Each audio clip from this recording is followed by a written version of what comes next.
명절은 잘 보내셨습니까?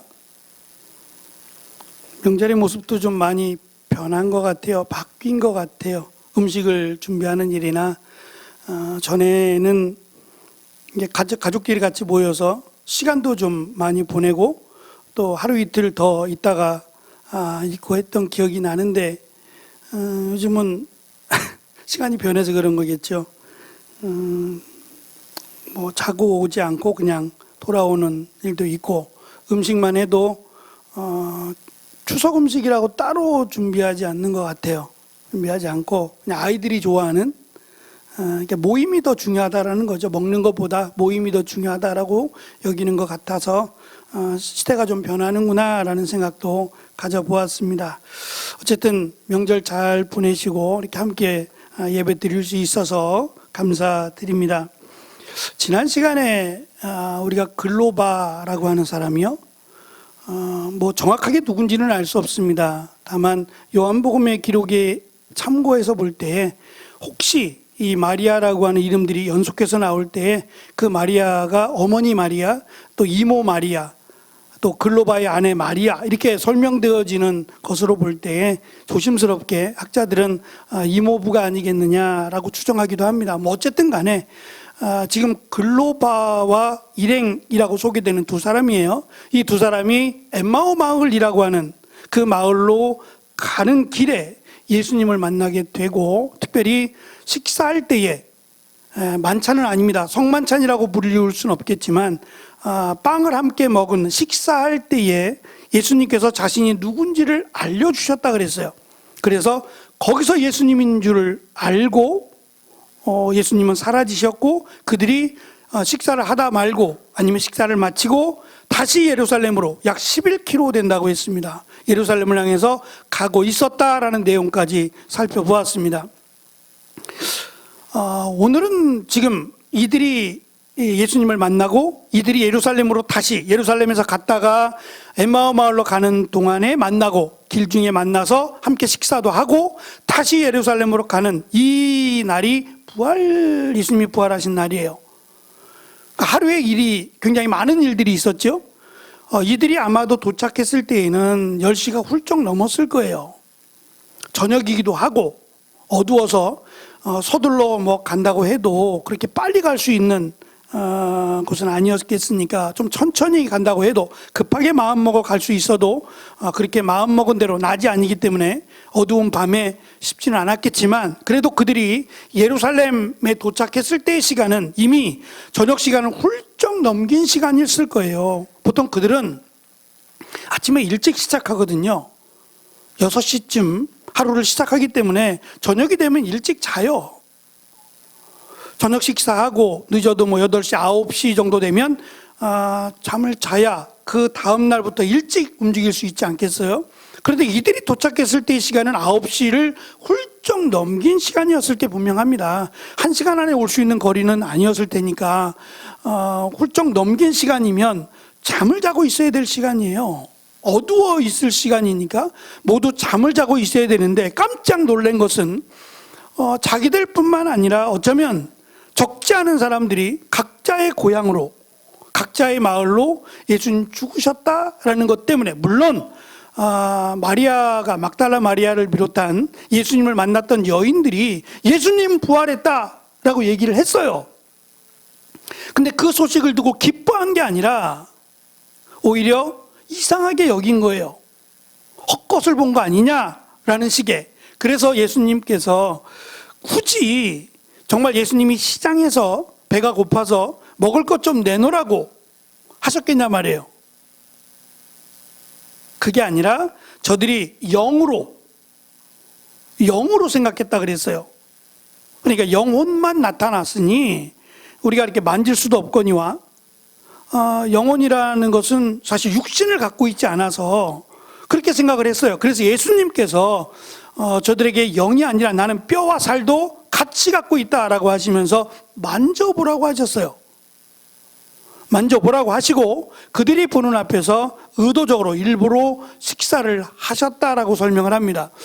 그 예수님을 만난 사람들 중에 이 글로바와 또한 동행했던 사람이 있는 겁니다. 그런데 이들이 도착해서 이제 얼마나 그 마음이 예수님을 만난 그 흥분이 이들에게 말하고 싶지 않겠어요? 자기들이 행한 일, 그러니까 여인들이 말했던 거 믿지 못하고 이 엠마오 마을로 향해 갔던 자신들의 어리석음을 또 자신과 같이 되지 않기를 바라는 마음으로 가서 서둘러서 이들에게 있었던 일들, 예수님께서 우리를 가르쳐 깨우쳐 주신 일들, 또 예수님을 만난 일들, 이것을 얼마나 말하고 싶었겠어요. 근데 막상 도착해서 보니 잠을 자고 있는 것이 아니라 그들이 모여서 이야기를 하고 있었어요. 한 사람도 자지 않고 다 이야기를 하고 있는데 몇 명이 모였는지는 알 수 없지만 사도행전으로 넘어가면 지금 모였던 인원보다 더 많은 인원이 모였을 수 있어요. 더 많이 모여서 함께 기도했을 수도 있겠지만 적어도 적지 않은 인원이 지금 같이 모여 있다는 걸 알 수 있어요. 어떻게 된 일일까? 분명 엠마오 마을로 떠날 때는 자기들만 떠난 게 아니라 제 생각에는 제자들뿐만 아니라 사도들도 각자의 고향으로 내려갔던 것으로 기억을 해요. 그런데 이들이 함께 다시 모였다라는 것은 특별히 자기들이 말하려고 자기들이 겪은 일을 지금 이야기를 해서 함께 은혜를 나누고 싶었는데 이야기를 하려고 보니까 무슨 일이 있었냐면 34절에 그들이 말하기를 주께서 살아나시고 베드로 시몬에게 보이셨다라는 걸 이야기하고 있는 거예요. 그 다음에 덧붙여서 우리도 예수님을 만났다. 이렇게 해서 예수님을 만나고 예수님이 이렇게 말씀해 주셔서 깨닫게 되었다라는 것을 덧붙여서 말했다라고 성경은 설명해요. 다시 말하면 예수님께서 글로바와 그 일행을 만났을 때 동시에 베드로를 만나셨는지, 또 베드로뿐만 아니라 흩어져 자기 고향으로 가고 있는 그 제자들을 동시에 만나셨는지,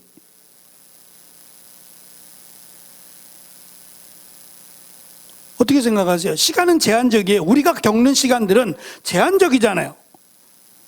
예수님이 이 많은 제자들, 글로바가 사도가 아니니까 글로바뿐만 아니라 함께 모였고 함께 예수님을 따랐던 많은 사람들이 있단 말이죠.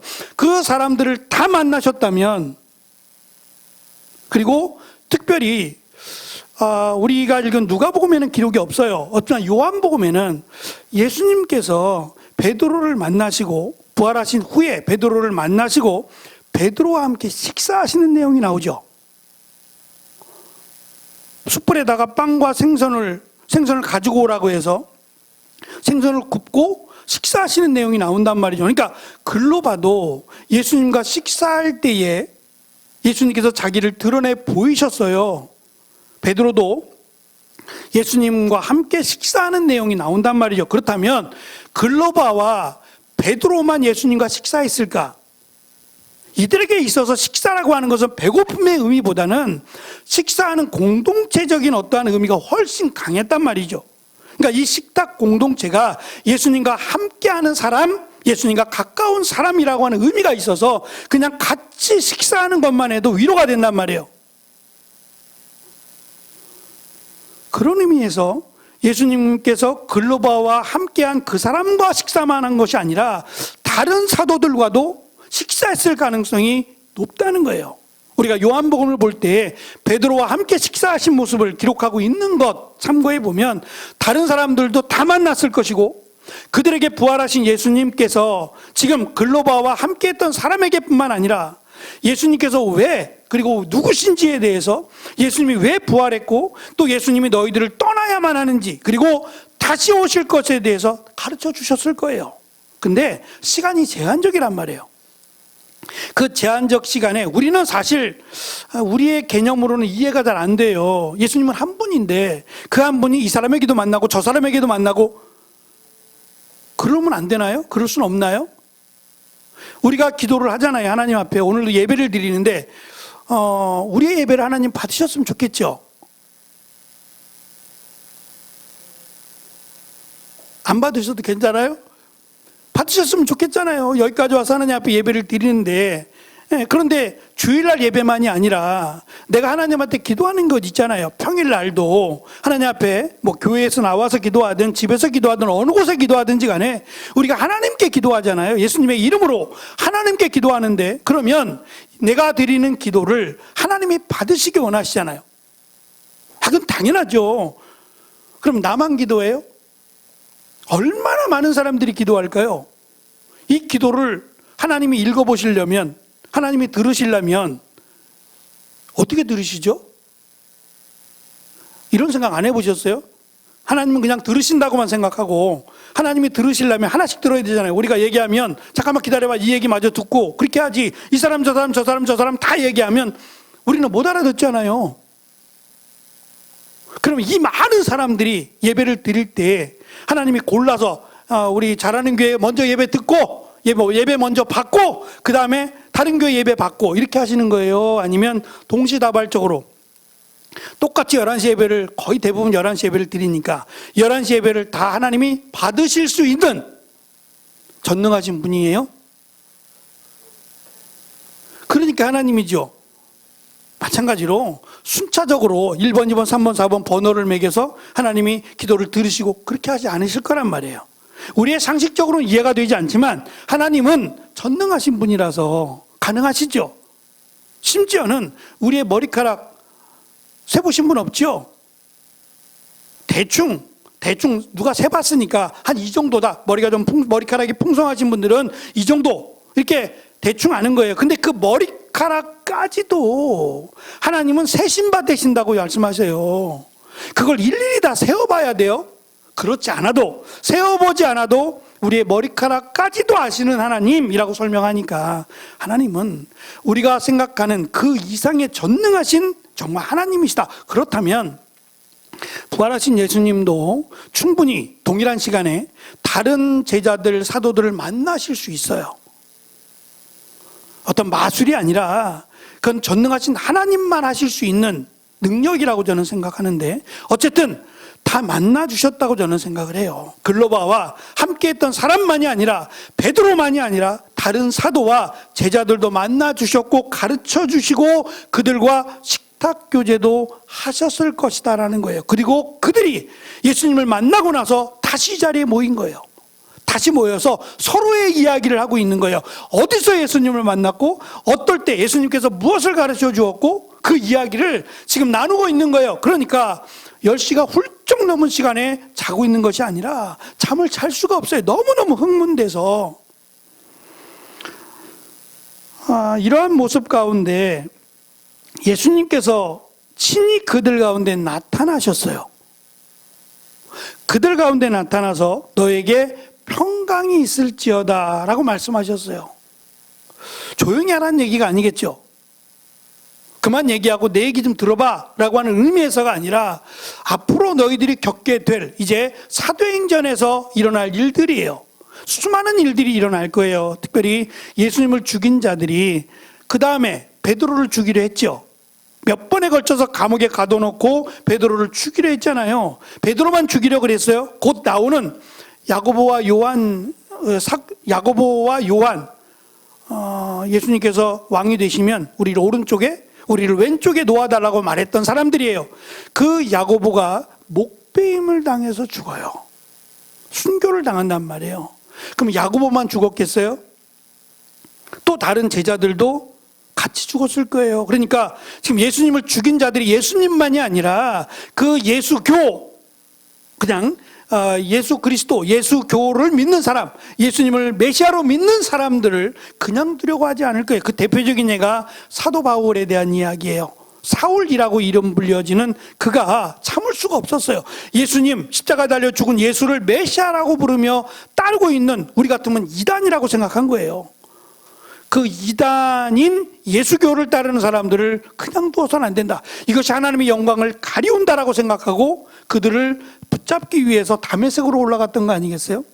그러니까 너희들이 앞으로 당할 환난, 고통, 이것에 대한 두려움이 없지 않아 있을 거예요. 그것을 두려워하지 말라는 거예요. 그것이 평강이 있을지어다라는 말씀이에요.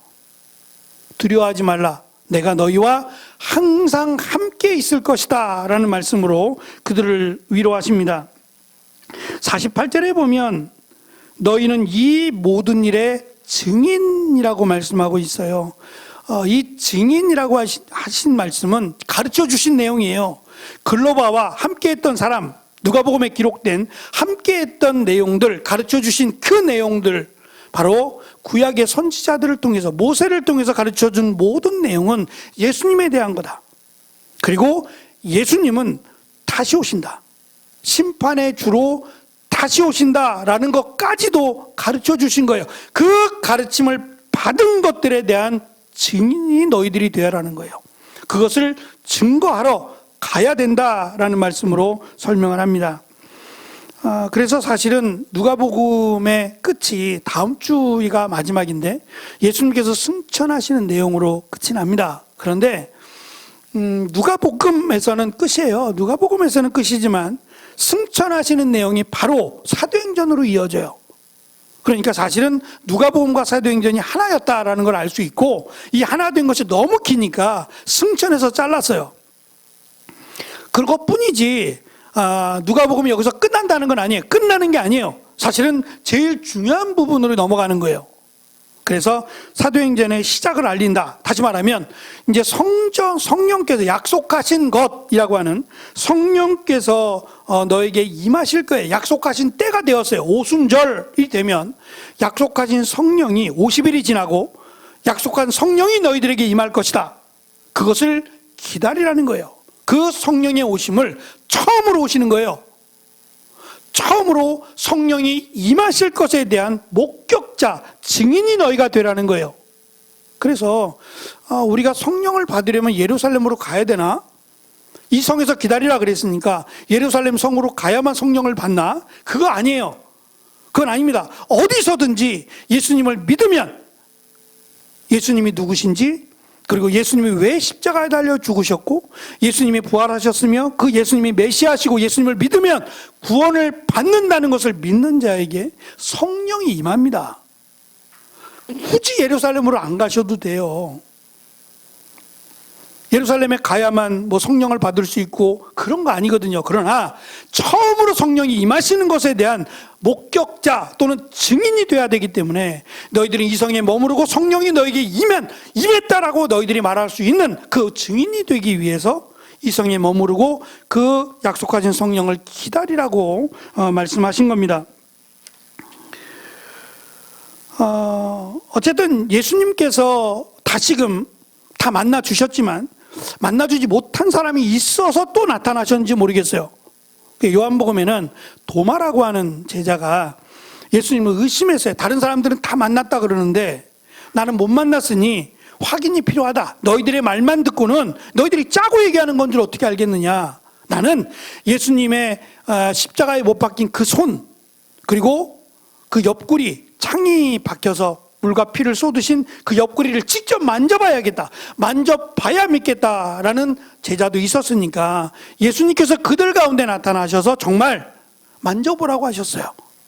만져보라고 하시면서 믿으라고 예수님이 말씀하십니다. 41절을 보면 그럼에도 불구하고 그들이 기뻐 감격했음에도 아직도 믿지 못하는 자들이 있었다. 도마와 같은 경우를 말할 거예요. 만져보지 않고서는 이라고 말했던 도마와 같은 사람도 있었고, 심지어는 만져보고도 믿지 못한 사람들이 있을 수 있다라는 생각을 해봐요. 왜 이것을 기록했을까? 우리가 이 부활의 증인으로 살아가면서 예수님에 대해서, 복음에 대해서 전도합니다. 복음을 전하는데 거기까지가 사실은 우리의 역할이라는 거예요. 그러니까 내가 설명을 못해서 내가 좀 뭔가 부족해서 저들이 예수님을 믿지 않는 게 아니라는 거예요. 예수님을 직접 목격하고 만져본 사람도 믿지 못하는 사람들이 있다는 거죠. 그리고 심지어는 글로바나 함께했던 일행 또는 사도들, 제자들이 부활하신 예수님을 믿지는 못했지만 예수님을 만나고 싶지 않았겠어요? 그럼에도 불구하고 예수님이 왜 바로 모습을 보이시고 가르쳐 주신 것이 아니라 가르쳐 주신 뒤에 식사하실 때에 그들의 눈을 열게 하셔서 보게 하셨느냐 이 말이에요.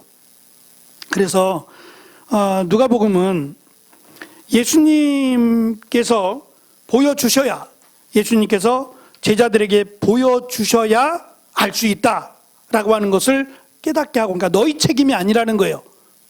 전하지만 그것을 깨닫고 그것을 믿고 하는 부분은 하나님의 역사하심에 달려 있다는 거예요. 두 번째는 예수님께서 제자들에게 가르치신 내용은 신구약 성경, 그러니까 구약이겠죠. 구약 성경의 내용의 근거에 있어요. 느닷없이 갑자기 만들어진 이야기가 아니라 이미 구약에서 모세를 통해서 선지자들을 통해서 이미 가르쳐 주셨던, 다만 이것이 비밀이었을 뿐이지 가르쳐 주셨던 내용이다라고 하는 것을 말씀하시고, 결국 예수님의 가르치심 다시 나타나셔서 제자들을 또 가르쳐 주시는데 그 가르쳐 주신 내용이 예수님이 누구냐라는 거예요. 우리가 똑같은 육신을 가지신 분처럼 보이지만 예수님은 성령으로 잉태하신 하나님이에요. 이건 참 이해하기 어려워요. 그러니까 우리의 지식으로는 이해가 안 돼요. 그러니까 한 분이 세 분이고 세 분이 한 분이다, 그렇게만 이해하시면 돼요. 뭐 물이 기체가 고체가 이렇게 해가지고 그렇게 설명할 수 없어요. 그건 하나님에게만 해당되는 거예요. 하나님은 한 분이시지만 또는 세 분이시다, 그냥 그렇게만 믿는 거예요. 이것을 설명할 인간의 지혜가 없어요. 안 될 때에는 그냥 믿는 거예요. 한 분이 세 분이고 세 분이 한 분인데 그 하나님께서 우리를 대신하여 죽으셔야 돼요. 우리의 죄를 대속하려면, 아담의 죄로 인해서 하나님과 원수된 것, 그것을 회복하기 위해서는 누군가의 속죄 제물이 필요한데 짐승 가지고는 안 돼요. 짐승은 그 당시에는 죄사함이 되지만 그 이후에는 어떻게 되겠어요? 영원한 죄사함은 될 수 없어서 그 영원한 죄사함을 위해서 거룩하신 하나님이 스스로 우리의 죄를 대신하여 죽기 위해서 인간의 육신을 가지고 이 땅에 오신 거예요. 그 하나님이신 예수님이 우리의 죄를 대신하여 십자가에 달려 죽으시고 거기서 끝이 아니라 부활하셨어요. 그래서 우리도 부활해요. 우리도 예수님을 믿는 자는 죽으면 끝이 아니라 육신은 썩어요. 육신은 썩습니다. 어차피 이 육체로 다시 살아나지 않아요. 추석날 이동을 하면서 보니까 저희 집에서 나오면 이 답심리 성당이 바로 있어요. 근데 답심리 성당 주변에 차가 많은 거예요. 보통 주일날도 그렇게 차가 길가에 이렇게 세워져 있거든요. 주차장이 협소하니까 차가 많은데 추석 당일에도 불도 환하게 켜 있고 또 사람들도 보이고, 그래서 무슨 일이지? 오늘 추석인데? 라고 생각했더니 그들은 추석 합동 차례가 있대요. 혹시 그거 알고 계신가요? 이거 좀 넘겨봐줄래요? 왜 안 되지? 요렇게 차례상을 차려놓고 그 뒤에 뭔가 있는데 저게 뭐냐 하면, 넘겨주세요. 예, 이것도 이제 다른 성당인데 여긴 좀 잘 차렸네요. 아주 그럴싸하게 차렸네요. 저 밑에 있는 게 뭐냐면, 하나 더 넘겨주세요. 이런 식이에요. 저 중에는 돌아가신 분 이름 그리고 가족들 이름을 같이 쓴 것 같아요. 가톨릭식 이름으로 같이 썼어요. 저걸 뭐라고 부르냐면 미사 예물이라고 그러더라고요. 뒤로 하나 넘겨주세요. 저 이름들이 저기 빼곡하게 있어요. 아마 거의 대부분 부모가 없으신 분은 없을 거니까 저거를 전날까지 해서 미사 예물이라고 부르는 거예요. 미사 예물을 드리면, 그래서 얼마를 드리면 되나 그랬더니 뭐 금액은 정해져 있지 않대요. 보통 5만 원에서 10만 원 정도 드린다네요. 그래서 그러면 저거를 드리면 저 이름이 들어가는 거예요. 내 이름이. 저 이름이 들어갈 거고 꼭 참석해야 되냐? 그건 아니래요. 참석은 안 해도 이름이 적혔으니까 됐대요. 시간이 되는 분은 참석하고 시간이 안 되는 분은 참석하지 않아도 어차피 여기에 이름이 붙었으니까, 내 이름이 붙었고 미사를 진행하면서 여기에 적힌 이름들을 불러준대요. 누가 이렇게 드립니다 라고 하면서 지금 이게 누구를 위한 미사예요? 크게 미사가 생미사라는 게 있대요. 생미사. 생미사는 살아있는 사람을 위한 미사예요. 살아있는 사람들이 뭐 육신적으로 연약하거나 또는 경제적으로 어려운 문제가 있거나 할 때 드리는 미사가 생미사라고 하고, 연미사라는 것은 죽은 이의 영혼을 위해서 드리는 미사인데, 이 미사는 생미사가 아니라 연미사겠죠.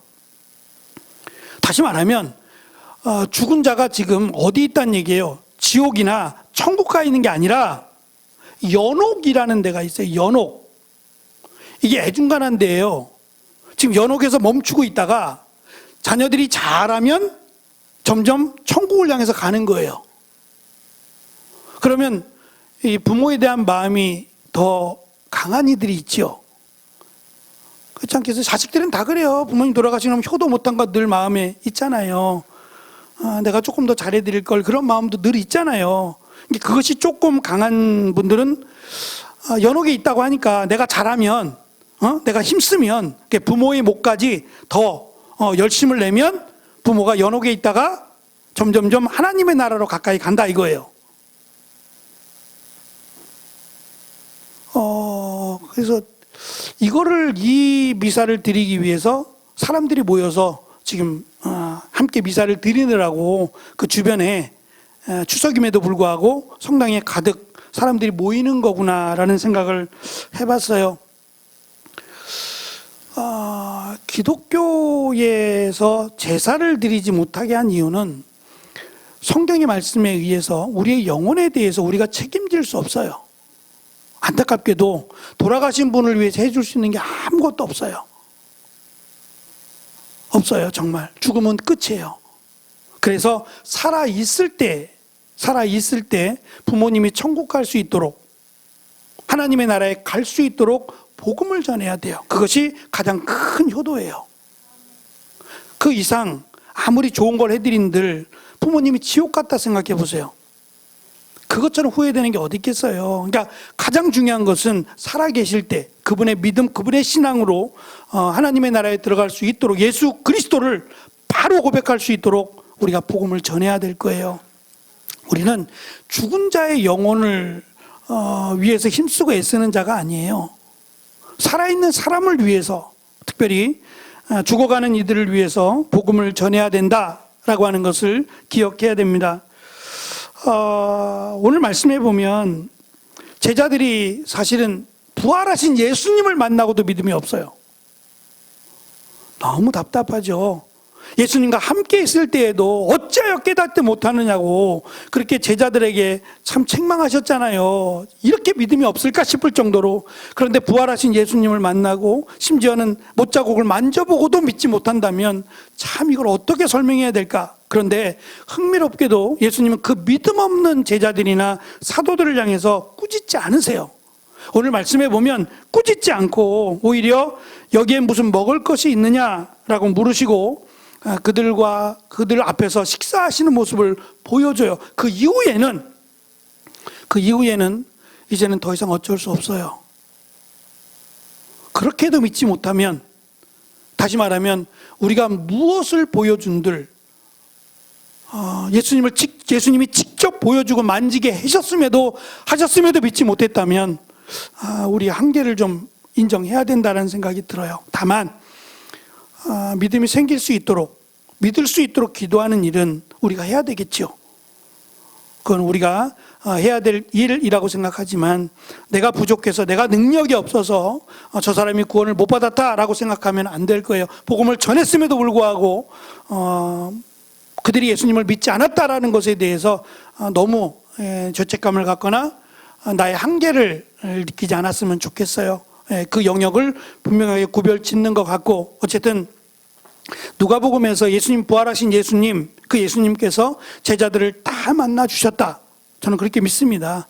다 만나 주시고 그들과 함께 식탁의 교제를 나누시고 부활의 증인이 되라고, 너희들이 증인으로서의 삶을 살아가라고 예수님께서 그들을 모으셨다. 그리고 이제부터 저희들이 힘써서 예수님 만난 것이 얼마나 기쁘겠어요. 그 기쁨을 가지고 저희들이 모여서 기도했다라는 것도 알 수 있고, 그리고 그들에게 성령이 임하고 나서 그들이 이제 복음의 증거자로서의 삶을 살아간다라는 것도 우리가 알 수 있어요. 가장 중요한 것은 정말 예수님이 누구냐라는 거예요. 그토록 믿기 어려웠던 예수님이 정말 하나님이시고 예수님이 우리의 죄를 대신하여 죽으시고 부활하신 그 하나님이신 예수님을 믿어야 된다는 거예요. 그래야 성령이 그들에게 임한다라는 것을 사도행전에서 강조하고 있어요. 그러니까 우리의 믿음이 그냥 믿는다가 아니라 예수님이 누구신지, 그리고 그 예수님이 정말 나의 죄를 대신해서 십자가에 달려 죽으셨고 부활하심으로 우리에게 참 소망을 주셨고 다시 오신다라는 것을 기억함으로 너에게 평강이 있을지어다 라고 말씀하신 그 평강이 우리에게 임하여서 살아가는 귀한 은혜가 있기를 축원합니다. 기도하겠습니다.